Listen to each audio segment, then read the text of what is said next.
भाव बड़ा सुंदर है महाराज। आप व्यापार पर व्यापार बदल कर देख लिए, धन भी हमारा कहीं डूब गया, आ नहीं रहा है, तो प्रयास करना। 3 स्थान पर चढ़ाई गई बेलपत्र हमें सुख का अनुभव करा देती, बहुत ध्यान लगाइए। पहला, अशोक सुंदरी की जगह।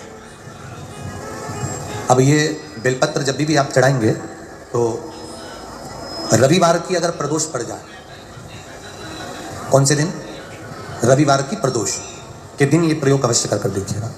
ज़्यादा बार नहीं करना, केवल एक ही बार करना, बाबा स्वयं कृपा करेगा। अपने मंदिर में, अर्थात अपने घर के पास कोई मंदिर हो, शिवालय हो, देवालय हो, जहाँ शंकर भगवान विराजमान हो, शिवलिंग हो, ऐसी जगह पर अवश्य करें। हमें कहीं दूर जाकर ये प्रयोग नहीं करना, अपने शिवालय, अपने जो घर के आसपास में शिवालय हो वह। एक बेलपत्र अशोक सुंदरी वाली जगह। अब उसको अशोक सुंदरी की जगह पर भी चढ़ाने का तरीका क्या है? ये शिवलिंग है, ये जलाधारी है, ये जल बहता है, बीच में जो मोटी सी लाइन है वो अशोक सुंदरी का स्थान, ये जो भाग है षडानंद कार्तिकेय गणेश जी और कार्तिकेय जी का। जलाधारी मतलब माता पार्वती जी का हस्तकमल, शिवलिंग मतलब भगवान शंकर का स्वरूप। ऊपर से जो बूंद बूंद पानी इस पर गिरता है वो शंकर भगवान की 5 लड़कियां, जया, विषहरा, शामलीबारी, दौतली और देव। शिव जी की 5 लड़कियां ऊपर, 1 लड़की शंकर भगवान की 6ठे नंबर की अशोक सुंदरी उनके चरणारविंद के पास, उनके गणेश षडानंद कार्तिकेय के मध्य में। जब हम बेलपत्र चढ़ाएंगे तो उस बेलपत्र को चढ़ाते समय आपकी जो बेलपत्र की डंडी है वो बेलपत्र, रविवार प्रदोष के दिन का ये उपाय है महाराज। ये बेलपत्र की जो डंडी है, इस डंडी का भाग शिवलिंग की ओर होना चाहिए। ये जो डंडी है इसका भाग अशोक सुंदरी पर जब चढ़ाएंगे तो शिवलिंग की ओर इसका भाग होगा महाराज। दूसरी, बेलपत्र को जब हम समर्पित करेंगे तो जलाधारी का जया, विषहरा, शामलीबारी, दौतली, देव। मान लो जलाधारी ऊपर नहीं है शंकर जी के, तो उसका स्मरण कर कर 5 कन्याओं का नाम लेकर जया, विषहरा, शामलीबारी, दौतली, देव, इनका स्मरण कर कर शंकर भगवान के शिवलिंग पर बेलपत्र रखेंगे। बेलपत्र कहाँ रखना है? आप अगर यहाँ बैठे हो तो आपके विपरीत में डंडी का मुख होना चाहिए। ये बेलपत्र की जो डंडी है इसका मुख आपके विपरीत में हो। आप यहाँ बैठे हो तो डंडी उधर होगी, आप इधर बैठे हो तो डंडी का मुख इधर होगा, आप उधर बैठे हो तो डंडी का मुख इधर होगा। आपके ठीक विपरीत की ओर डंडी का मुख हो। ये 2 जगह बेलपत्र समर्पित करने के बाद तृतीय बेलपत्र शिवलिंग की जो जलाधारी है, जहां पर भगवान शंकर का शिवलिंग रखा है, वहां स्पर्श कराकर, केवल छुआना है, स्पर्श कराकर बेलपत्री के पेड़ के नीचे ही कोई कंकर हो, कोई शंकर हो या कोई मिट्टी का ढेला हो, नी हो, तो वहीं मिट्टी को थोड़ी सी ऊंची कर कर एक बेलपत्र बैठकर इस बेलपत्री की डंडी जड़ की ओर, मतलब जो वृक्ष होता है उस ओर इस डंडी का मुख होना चाहिए। ये 3 रविवार के प्रदोष के दिन शंकर भगवान पर चढ़ाई गई बेलपत्र से हमारा गया हुआ धन भी पुनः आने का रहता है, और हमारा जो व्यापार बार बार बंद हो रहा है, शिव की कृपा से एक बार चालू तो चालू हो ही जाता है। शिव तत्व को जाए और निवेदन है सब भाव से करना है, हृदय चित्त। जो भी एक पत्र आया है देखिए,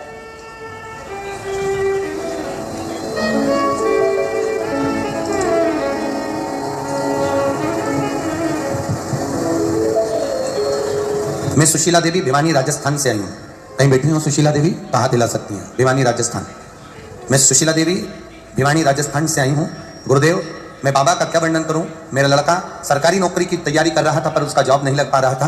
तब मैंने आपकी पंच बेलपत्र का प्रयोग करवाया, और पंच बेलपत्र वाला प्रयोग कराया तो बाबा की कृपा से, पशुपतिनाथ की कृपा से मेरे बेटे का सरकारी जॉब लग गया। इसलिए मैं बाबा को यहाँ प्रणाम करने के लिए आई हूँ। ये शिव तत्व है। तो घड़ी जितने लोग आस्था चैनल पर कथा सुन रहे हैं, जितने फेसबुक यूट्यूब पर सुन रहे हैं, कौन से दिन करना है? जम के बोलो जरा। रविवार के प्रदोष। पहला बेलपत्र बोलते जाओ जम के, अशोक सुंदरी। दूसरा बेलपत्र शंकर भगवान के, जम के बोलिए, जम के बोलो जरा। दूसरा बेलपत्र शिव लिंग के ऊपर 5 कन्याओं का स्मरण कर कर नाम बोलेंगे सभी, जया, विषहरा, शामलीबारी, दौतली, देव। ये 5 कन्याओं का स्मरण करके शिवलिंग। तीसरा बेलपत्र जलाधारी, जहां शिवलिंग रखा हुआ है उस जलाधारी पर स्पर्श कराकर, और वो बेलपत्र का भाग ले जाकर बेलपत्र के वृक्ष के नीचे। अब बेलपत्र के वृक्ष के नीचे सब क्या होता है गुरुजी, कि बेलपत्र के वृक्ष के नीचे भी बेलपत्र चढ़ाने का फल मिलता है? ऐसा है क्या? तो महाराज, कूर्म पुराण अध्याय 23, कभी ध्यान से पढ़ना उसको, स्कंद पुराण को ध्यान से पढ़ना। कभी मौका मिल जाए तो गर्ग संहिता को स्मरण करिएगा, और कभी मौका मिल जाए तो विष्णु पुराण, नारद पुराण का स्मरण करिएगा, और कभी मौका मिल जाए अगर हो तो नरसिंह पुराण का भी स्मरण कर कर आप उसमें पढ़ेंगे कि बेलपत्र के पेड़ के नीचे एक बार भगवान नारायण ने लक्ष्मी को सेवा के लिए रोका है।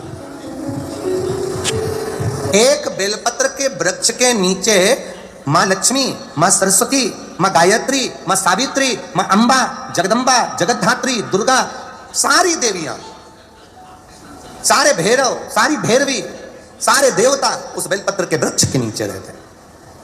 प्रदोष के दिन ये केवल एक सहजता बात नहीं है महाराज। 12 महीने की शिवरात्रि, हर महीने एक शिवरात्रि आती है, 12 महीने प्रदोष आती है, और भगवान शंकर का स्वरूप हम लोग जब पूजते हैं, स्मरण कर, तो 7 बजे शंकर भगवान का शिवलिंग बनाकर ऑनलाइन बैठो पूजन करने के लिए। आपके नगर के कोई पंडित, कोई ब्राह्मण, कोई गुरुजन आपके साथ बैठे हों, वो पूजन करा रहे हों, और अगर कोई ना मिले तो आप स्वयं टीवी के माध्यम से, मोबाइल के माध्यम से जब ऑनलाइन पूजन कर रहे होगे, उस जगह पर आपकी पूजन की सामग्री में लिखा है एक धतूरा लिखा है।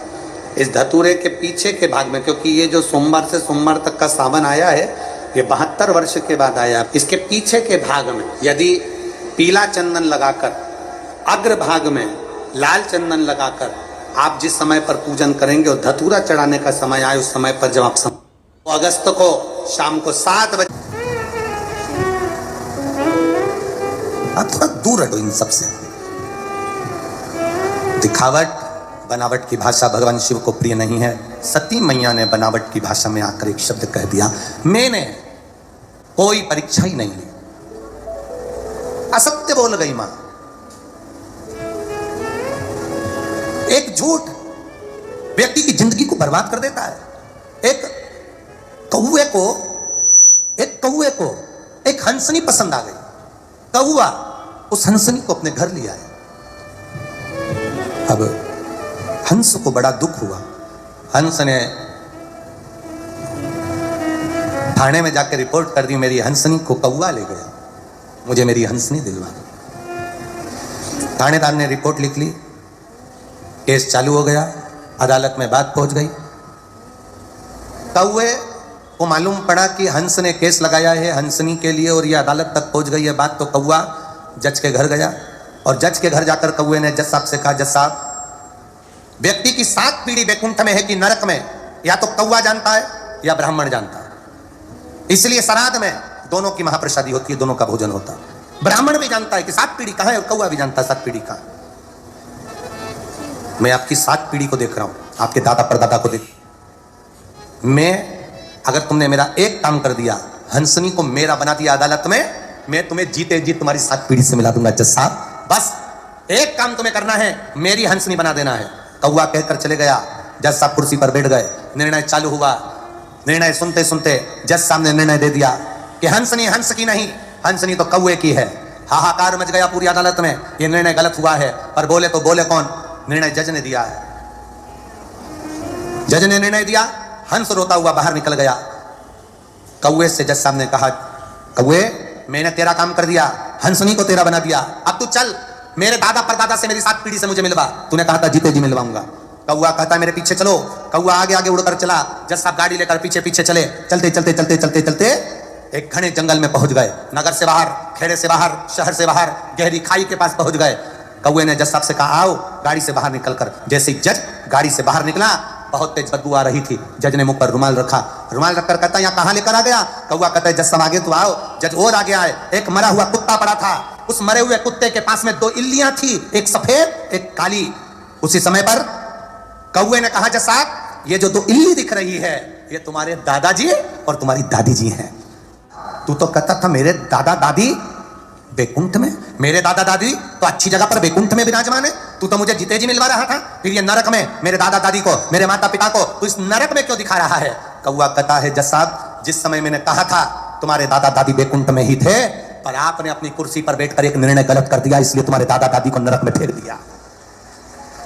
एक निर्णय, एक झूठ, एक असत्य, एक अपशब्द तुम्हारी 7 पीढ़ी को उठाकर नरक में पटक देती है।